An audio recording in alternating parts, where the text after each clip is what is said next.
Alright, YouTube, so we have George H.W. Bush passing away at the age of 94.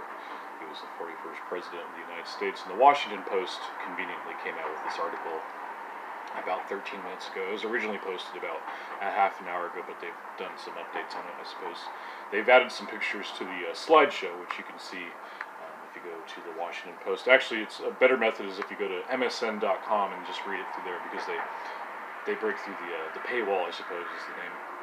George H.W. Bush was a very unremarkable president. You know, he invaded Panama. He served one term.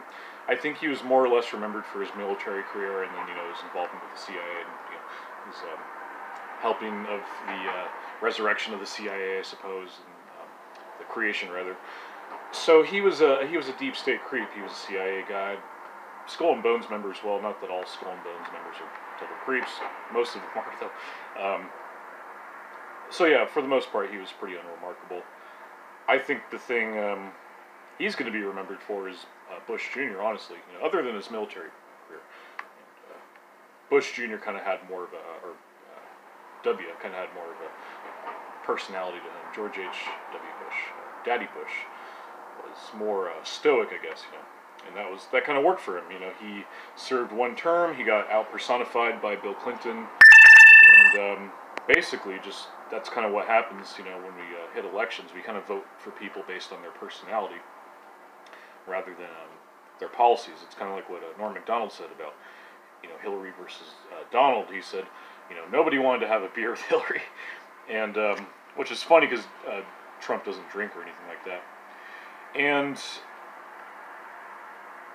you know, George H.W. Bush, he just didn't have that much of a personality to him. So Bill Clinton, you know, he's shredding on the sax. He gets all kinds of women, you know, consensual or not. He got a lot of women, but either way, he was kind of outdone by Clinton. And I don't really know what else to say about George H.W. Bush. I think the one interesting thing is that this is coming from the Washington Post.